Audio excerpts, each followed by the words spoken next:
Meshtabi. This program is brought to you by Babo and Green. Konkai no Meshtabi wa. Gachi de Mata Tabathai. Kitami Abashali Kaiwai. 11 des. Let's get it started. 1. Kitami. Shaberi Tai. 10年越しで狙ってたカレーなんですよ、これ。2、3年に1回くらいしかオホーツクは来ないもんね。そんな中、2回連続臨時休業、チーンってね。やっとこさありつけました。ナチュラルウッディ調インテリアにボーカル系のジャズって癒されるわ。海のすぐそばってのがまたいいよね。このお店好き。従業員同士のやりとりに爆笑だったね。開店と同時にバタバタっと十数人来客。注文を聞いて回ったホール係の女の子が注文をまとめてキッチンにオーダーを通します。流氷ソーダが3つとホタテカレーが全部で5個ぐらいですって。それ一番困るやつ、可愛すぎるやろ、サラちゃん。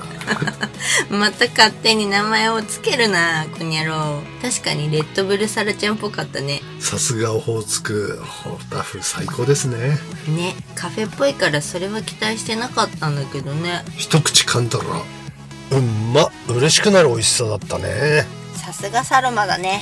さすがホタテ王国っす。カウンターを覗くとホタテに一個一個衣をつけているのが見えましたよ。オーダーの都度衣付けしてたのか、すごい。これ大事。美味しいホタテをありがとう。ありがとう。 2. Kitami. Menya Haru Kichi. こちらの店主さんは札幌のサイミで修行をされたそうですよ。ほう、楽しみですね。北見でサイミの味に出会えるなんて。厨房からホールを見渡せる作りからしてサイミっぽい匂いプンプン師匠を見習ってお客さんの様子を見てるんだね。だね。サイミの大将もめっちゃ客席見てるもんね。というわけで味噌ラーメンをいただきます。どうですか？サイミより濃厚なちょいとろ系でございましたが、これが森炭麺とよく絡む。やっぱ濃いか。途中から生姜をトキトキしましてあっさり系に変身。味変で最後まで美味しくいただきました。生姜はいい仕事しますから。間違いない。そういえばスタッフに柳原加奈子がいたような。それってディスってない？大丈夫？樋口加奈子に似てるのと柳原加奈子に似てるとじゃあ大違いだからね。見た目じゃない、声。ショップ店員の真似バージョンがそっくりだったんだ。いらっしゃいませ。かわいい。 3. Kitami. Ra Nature. 北見駅前から車で5分くらいかな。ラ・ナチュレールさん。お菓子屋さんの甘い匂いってたまんないよね。たまらん。テンションマックスで全部買いたくなる。ところでナチュレールさんの夏の定番スイーツ、丸桃くん。贅沢に桃を1個丸ごと使用した丸桃くん。もうこのフォルムが可愛い。いいよね。これすんげえインパクト。これ B 級丸桃くんってのもあるけど、何が違うのかな。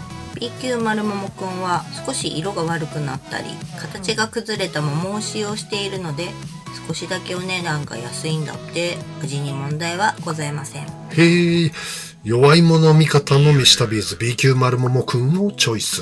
全く問題なし。ジューシーで甘い。キンキンに冷やして食べたら美味しいね、これ。ね、みずみずしくて美味しい。これは一人一個でよかった。ずいぶん最近食に対する欲が出てきましたね。体重大丈夫か？大丈夫。スタッフおすすめのいちご大福も美味しかったね。柔らかおっぱいみたいでおじさん幸せ。出た、変態親父。 4. Kitami. Shell Blue. 塩焼きそば発祥のお店シェルブルー。北見で焼きそばってピンとこなくない？ああ、食を通じた町おこしから誕生したのがこの塩焼きそばなんだって。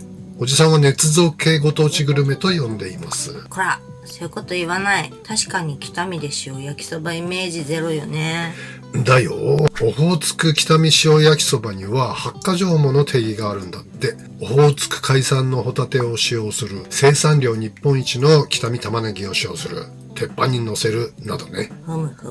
運ばれてきた時と同時にウェーターさんがかけてくれる魔法の水とやらも定義の一つってわけ？そういうこと。鉄板からジューって湯気が立ち上がる光景たまらんね。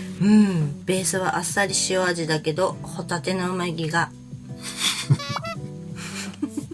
うなぎ？ホタテのうなぎですか？ベースはあっさり塩味だけど、ホタテの旨味が五臓六腑に染み渡る。美味しい。これは期待以上のうまさだったね。でも、焼きそば1300円は割高感否めない。んだ。5. Kitami, Tamanagi Shokdo.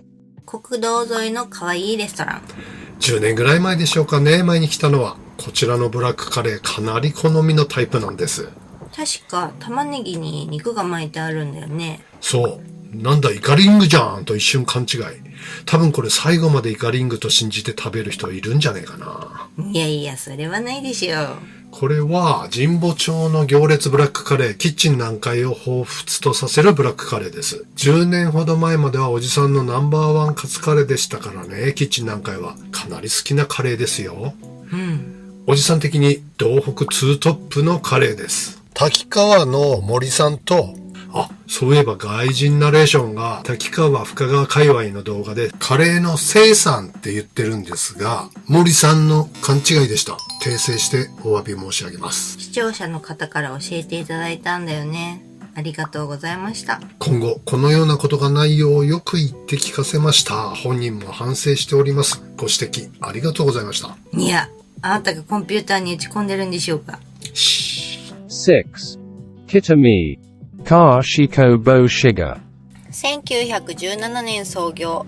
なんと100年以上の歴史を誇る老舗です。ねえ、すんごい歴史だね。看板見てびっくり。老舗和菓子店かと思いきや、外観は完全にパティスリー系だよね。うんうん。世代交代、時代の流れってやつですかね。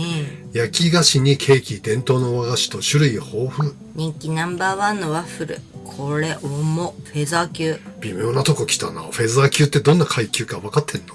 もちろんですよ。57.153kg 以下で、お味の方はバンタム級でございます。いや、それも微妙すぎ分かりづら。要するに味は軽いってことでしょ？うん、そうなんです。でもボクシングの階級17階級って複雑すぎない？ね。2キロ刻みみたいな。おじさんはスーパーミドル級目指して減量中。私はミニマム級かな。嘘こけ。47.62 キロ以下だよ。言論の自由行使しないでください。自由だ。 7. Kitami, Yojo Holmone. 北見の繁華街の中心にあります。看板がでっかいので分かりやすいお店。1階にセブンイレブンはとても便利だね。食後のコーヒーすぐ買えるから。味噌っぽいここのタレ。なんかハマった私。わかる。うまいよね。飯に合う最高のやつだ。オンライスでがっつり書き込みたいタイプだね。次回は腹ペコでがっつり行きたいっすね。ラーメン前だったのでね。今回は軽めの実食見分でございましたが、次回は安心していろいろ食べよう。ホルモンが新鮮、下がりをレアめでいただくのがオツでした。このタレは持ち歩きたいマイタレにしたいタレだね。わかる。8. Saloma, Hokusho Sui-san. サロマといえばホタテバーガー。以前は8時オープンだったんですが、9時に変更されてました。チーン。事件です、事件です。コロナがいろいろ地球を変えちゃったんでしょうかね。1年おきには来ている安定の飯旅殿堂入りのこのバーガー。担当が変わったのかな？新人さんに伝授されてないのか。初めて残念な感じ。明らかに前回までのホタテバーガーと違いました。まあもちろんたまたま調子の悪い日だってあるさ。大谷翔平だって434の日があるようにね。おじさんの分析によるとタルタルが多いのと油のコンディションがちょっと良くなかったんじゃないかな。次回6打席連続ホームランに期待ですね。村上すごいよね。5打席連続だっけ？史上最強日本人スラッガーかもね。5。おじさんはセブンパットっていう大記録を持ってるけどね。セブンパット？嘘でしょ？マジさこれ。しかもパーオンセブンパットの9ですからね。それは大記録ね。詳しくは親父の小言でお話しします。9. Abba Shali, Big Sun. 住宅街なのに大混雑でしたね。網走の美味しかった思い出。安定のビッグサン。やっぱり変わらず美味しかったね。網走来たらやっぱり寄らずにはいられないっすね、ここ。そうだね。タコがね違うんだよね。わかる。私お寿司でタコってセットでついてきたのしか食べたことなかったの。だって美味しいと思ったこと一度もなかったから。でも新鮮のカツダコうまくてビビった。タコうまいね。ヤリイカも音が鳴る歯ごたえ。港町ピーポーも満足のネタなんだわ、きっと。若干マグロ加減が気になった私ですが。やっぱオホーツクはマグロじゃないからね。そうだね。やっぱせっかくオホーツク来たならオホーツクならでは系を行かなきゃね。10. Kitami Sarai。 北見の外れ玉ねぎ畑の中にある大人気のお蕎麦屋さん。開店時間前に北見ナンバーも多いですが、札幌、函館、釧路いろんなナンバーが揃います。サライでございます。ここは3種の食べ比べが楽しめるのでたまりません。端っこと端っこ来ましたね、これ。端っこ？いっちゃん田舎そばのやつと一番さらしなギリそばのやつ。出た、ややこやしいおじさん。さらしなの向こう側って何があるのかな。さようならの向こう側。山口百恵の武道館引退公演最後の曲じゃねえわ。はい。なんかさらしなと超えて向こう側って感じる店もあるよね。確かにそばなのかさえもわからないくらいよね。一瞬ヤムウンセンかと思っちゃった。確かにここのはギリ一線を越えないさらしなって感じ。田舎も思いっきり田舎そばらしい歯ごたえのあるやつでメリハリ効いてて美味しかった。それに楽しい。ほんと田舎は顎持ってかれるかと思った。3種食べ比べできるお店って手打ちで3種の麺を作る手間って大変だと思うんだよね。確かにね、ありがたくいただかなきゃいけないね。そうね、盛岡で3種盛りいただいた時は田舎そばが美味しかったけど、ここの3種だと二八そばが一番好みだったな。美味しかったです。そうだね、当然だけど3種といってもその割り振り方がお店によって全然違うもんね。盛岡のお店は端端じゃなくて真ん中寄りの3種だったもんね。このパターン札幌もあんのかな。3種食べ比べできるお店ってこと？そうそう、あるかもね。あるかもね。探してみよっと。11. Kitami Kaitan Sushi Tori Tong。 39号線大雪大通り沿いの創業本店ということで素通りはできません。すごいですね。ランチも夜も大行列。トリトンパワー健在ですね。路線変更したのかな。いつの間にか食べやすい大きさになってたね。そうよね。最初の頃ネタでかかったよね。はい、そう記憶しております。今は全国的にグルメ回転寿司全盛って感じですかね。中トロ2貫450円前後に落ち着いた感ありますね。このサイズなら食べやすいわ。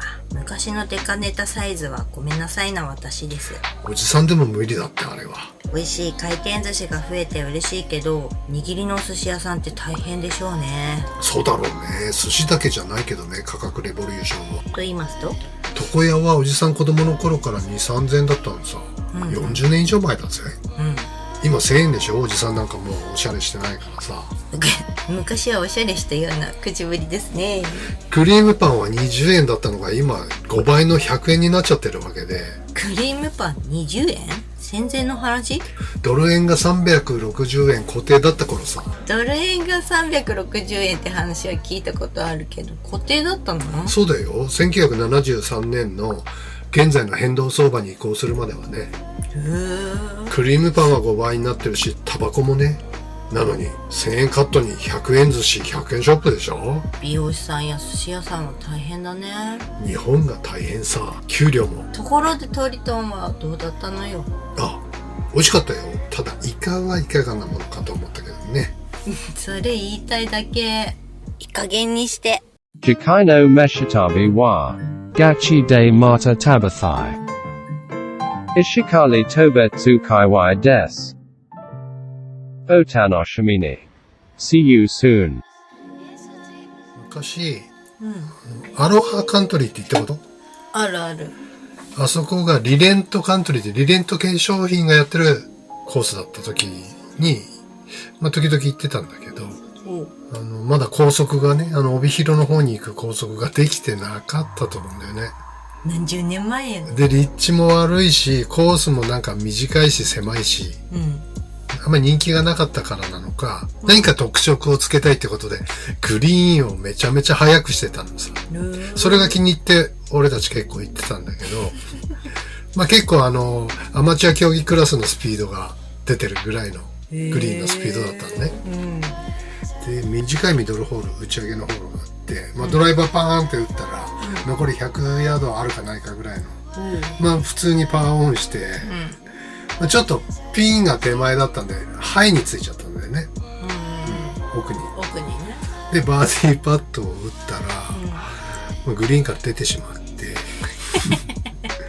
して、まあカラーからだよ。手前のカラーからピンに打つでしょ。そしたら、もう穴に入らない限りは全部戻ってきちゃうんですよ。やば。すっごい意地悪なところ。もう3パット、4パットザラですよ。それを何回繰り返したんでしょうね。行ったり来たり。で、ちょうど、茶屋が、次のホールの、ショートホールの茶屋が、土手上がったところにあって、その窓からみんな見てるんだよね。待ってるわ。ゲラゲラ笑いながら。あいつは何をやってるんだ。もう、そのホールだけで、ケツの毛まで抜かれたっていう。その記録はね、アーニー・エルスがね、5パットか6パットぐらいはやったと思うんだけど、USPGA で、7パットしたっていう話はね、さすがに、ね、聞いたことないね。どなたか7パット経験ある方、コメントください。ギネスに申請すればよかったね。